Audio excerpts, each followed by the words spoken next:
여러분 안녕하십니까? 이 시간에는 신명기 8장 말씀 중심으로 드리겠습니다. 2절에 이렇게 기록되어 있습니다. 내 하나님 여호와께서 이 40년 동안에 내게 광야 길을 걷게 하신 것을 기억하라. 이는 너를 낮추시며 너를 시험하사 내 마음이 어떠한지 그 명령을 지키는지 지키지 않는지 알려 하심이라.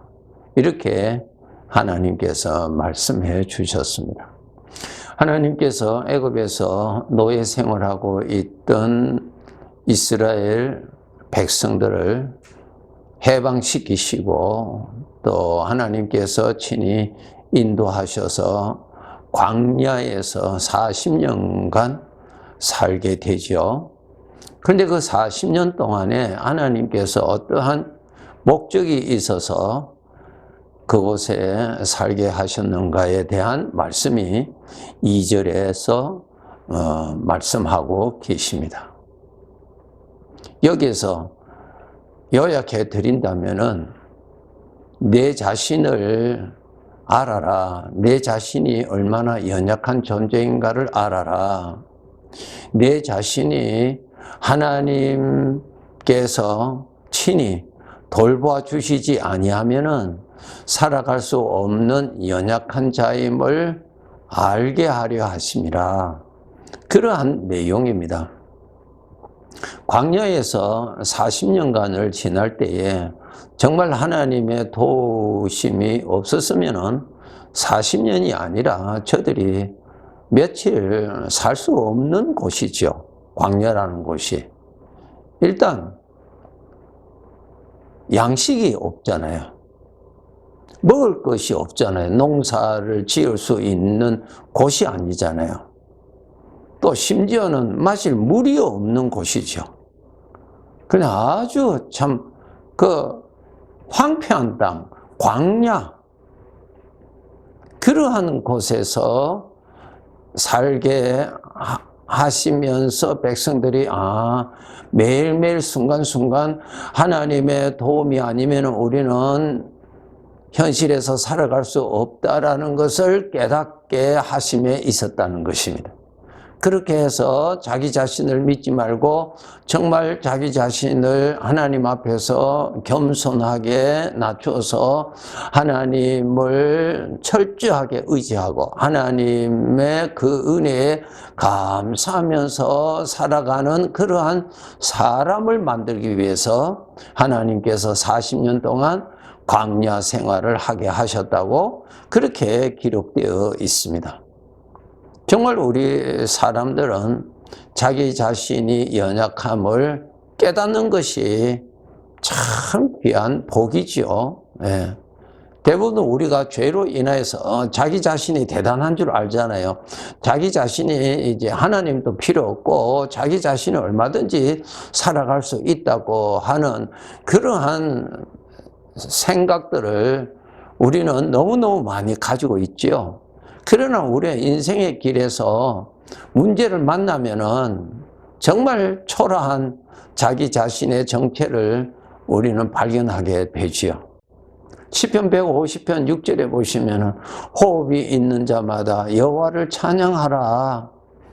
호흡이 있는 자는 왜 하나님께 찬양해야 됩니까? 우리 인체를 호흡하게 하는 이런 모든 구조가 하나님의 은혜로 지금 움직이죠. 내가 의식적으로 움직이는 것이 아니잖아요. 여러분의 건강을 여러분 돈 주고 샀습니까? 아니지요. 예. 여러분의 몸의 건강의 기능을 여러분이 보장합니까? 아니지요. 성경을 보세요. 이 몸을 창조하신 하나님의 손에 다 있습니다. 하나님의 돌보심이 아니면은 우리는 살아갈 수가 없습니다. 그래서 호흡이 있는 자마다 그랬어요.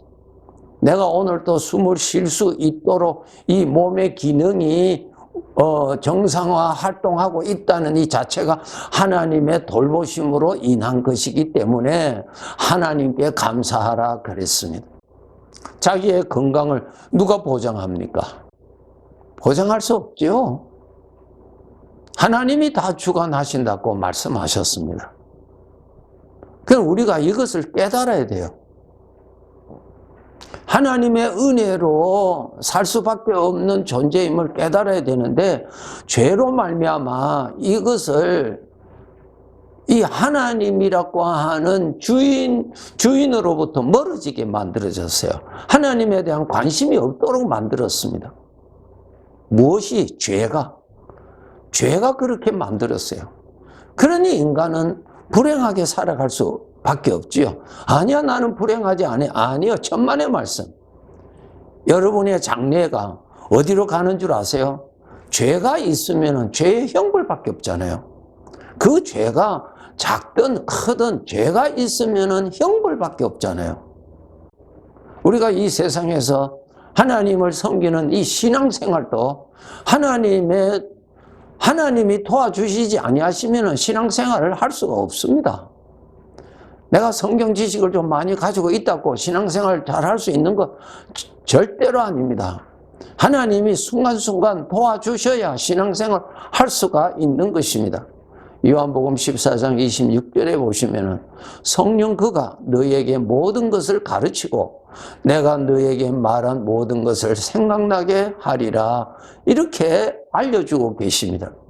하나님의 말씀이 깨달아지는 것, 하나님의 말씀이 나의 삶 속에서 생각나는 것, 걱정과 근심의 생각이 나를 위협할 때에 하나님의 말씀이 생각나게 하는 것은 하나님이 하신다는 것입니다. 하나님의 돌보심이 아니면은 우리는 신앙생활을 할 수가 없습니다. 열왕기상 18장을 읽어보시면은 그 시대에 하나님의 능력의 사람 엘리야가 있었죠. 갈멜산에서 우상을 섬기는 그 바알 신을 섬기는 선지자들, 저들과 대결을 해서 하나님이 살아계시다는 것을 백성들 앞에서 증명시켜 주었던 그 엘리야. 대단하죠? 그가 기도하였더니 하나님께서 기도를 들으시고 그 제단에 불을 내려주셔서 여호와 하나님이 살아계시는 만물의 주인이라는 것을 입증시켜 주었던 하나님의 능력의 종이었죠. 그런데 19장을 읽어보면 그가 두려워서 왕후 이세벨의 위협의 말을 듣고 그는 두려워서 도망가죠. 최남단까지 도망가서 거기서 죽기를 원하는 아주 두려움과 절망 속에 사로잡혀 있는 엘리야의 모습을 하나님께서 19장에서 기록해 두셨어요. 여기서 하나님은 우리에게 무엇을 보여주시고자 원하십니까? 하나님의 은혜가 아니면 여전히 인간은 그냥 쓰러집니다. 아무리 한때 하나님의 능력이 나타나고 하나님의 역사가 나타나고 하는데 하나님께로부터 쓰임을 받았다 할지라도 오늘 하나님의 도우심이 아니면은, 오늘 하나님의 은혜의 인도하심이 아니면은 나 스스로는 그냥 쓰러지는 연약한 존재라는 것을 잘 말씀해 주시는 내용이죠.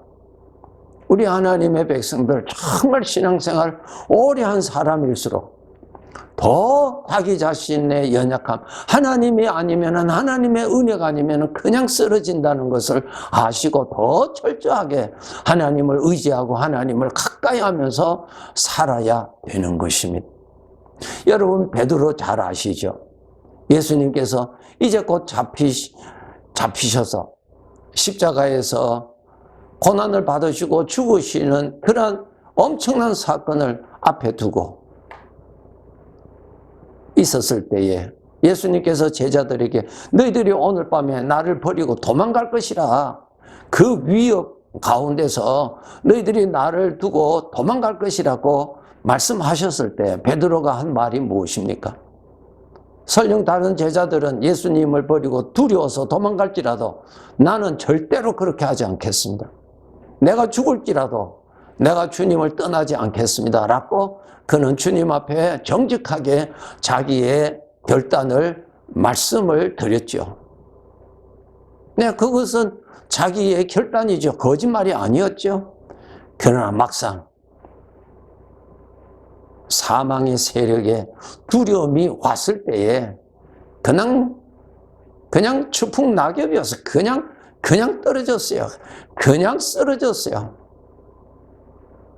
심지어는 예수님을 모른다고 부인했던, 그렇게 넘어지는 것입니다.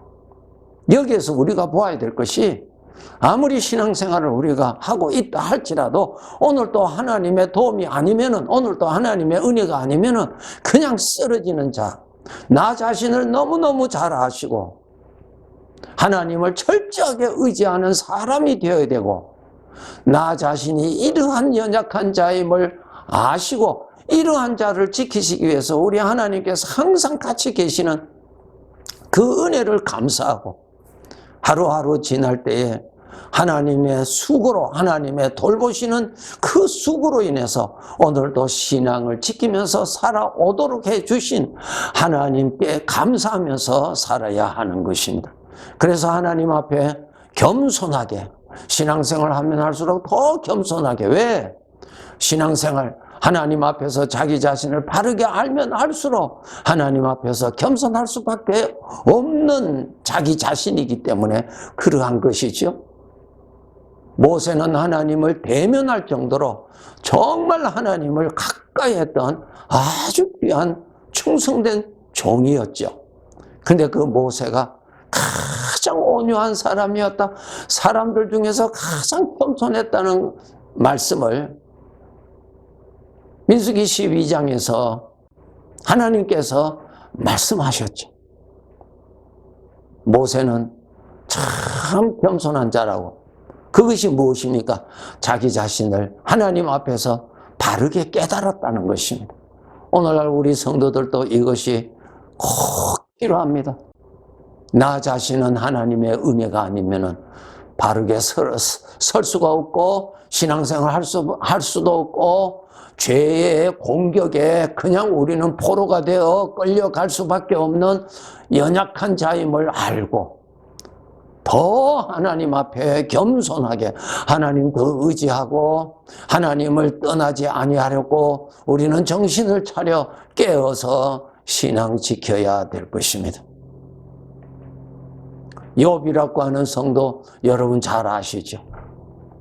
그 욥기서를 읽어보면은, 1장에 읽어보시면은 하나님께서 욥에게 그 많은 재산을 많이 주셨죠. 그리고 그가 신앙생활을 잘 하였습니다. 그러한 가운데서도 하나님을 떠나지 아니하고 신앙생활을 잘 했어요. 그렇게 할 수 있었던 것이 무엇인가? 하나님께서 친히 울타리가 되어 주셨다는 것이 기록되어 있습니다. 하나님이 지켜주시니까 자기의 삶에 그 많은 재물도 안전하게 그대로 있을 수가 있었고, 하나님께서 주신 금보다도 귀한 믿음 생활을 할 수 있었다는 것이죠. 하나님이 울타리였다는 것입니다. 하나님의 지켜주심이었다는 것입니다. 그래서 욥은 이것을 너무나 잘 알기 때문에 그는 하나님 앞에 항상 겸손했다고 기록되어 있습니다. 하나님 앞에 겸손했어요. 눈에 보이는 그 어떠한 것으로 교만하지 않았어요. 하나님의 돌보심이 아니면 그냥 쓰러지는 초라한 존재인 것을 알고, 죄의 유혹과 죄의 능력 앞에 하나님이 지켜주시지 아니하면 그냥 쓰러지는 자기 자신을 너무나 잘 알았다는 사실입니다. 그것이 복이라는 것입니다. 나 자신이 연약함을 깨달을수록 복입니다. 왜? 깨달을수록, 내가 연약하다는 것을 깨달을수록, 하나님의 도움이 아니면 나는 살아갈 수 없다는 것을 깨달을수록, 신앙을 지킬 수 없는 자임을 깨달을수록, 그것이, 그 연약함이 나로 하여금 더 강하게 만들어주죠. 왜요? 하나님을 더 가까이 가게 하니까요. 가게 하니까. 하나님을 더 가까이 하게 하니까. 이 세상에서 많은 유혹이, 하나님을 떠나게 하는 유혹이 올 때 그 유혹에 쉽게 빠지지 않는 자가 됩니다. 왜? 하나님을 떠나면은 그 유혹에서 나는 노예 생활을 해야 되는 것을 너무나 잘 알기 때문에 그렇게 되는 것입니다. 하나님을 가까이 함으로 인해서 하나님으로 인하여서 구원을 받고 구원을 누리고 살아가야 합니다.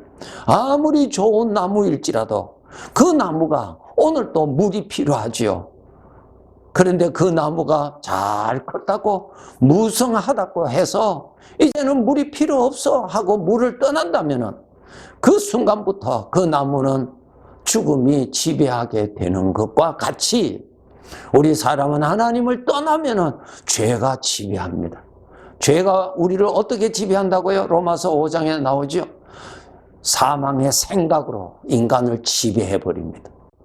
우리 사람은요, 참 조심해야 됩니다. 12절에 13절에 보시면은 내가 먹어서 배부르고 아름다운 집을 짓고 거주하게 되며 내 소와 양이 번성하며 내 은금이 증식되며 내 소유가 다 풍부하게 될 때에 14절에 내 마음이 교만하여진다는 것입니다.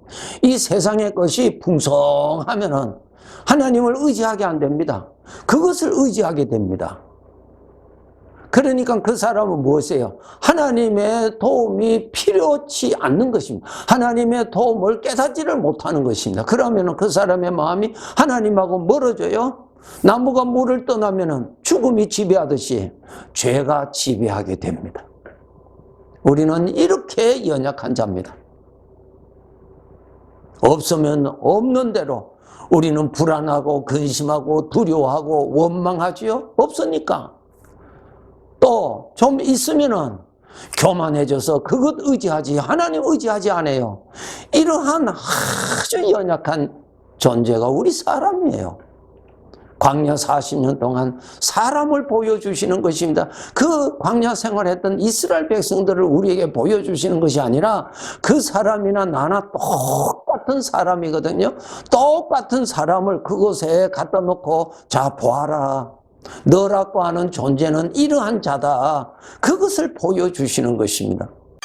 그 나무가 물을 가까이 하면 물이 그 나무를 돌봐주잖아요. 그 나무가 더위와 기근을 이기는 것이 아니죠. 물이 그 안에 들어가서 더위와 기근을 이기게 해주듯이 하나님을 가까이 하면 하나님이 나를 지켜주시고 하나님의 능력이 나를 보호해 주시고 하나님의 능력이 그런 가운데서도 믿음 생활하게 해 주시는 것입니다.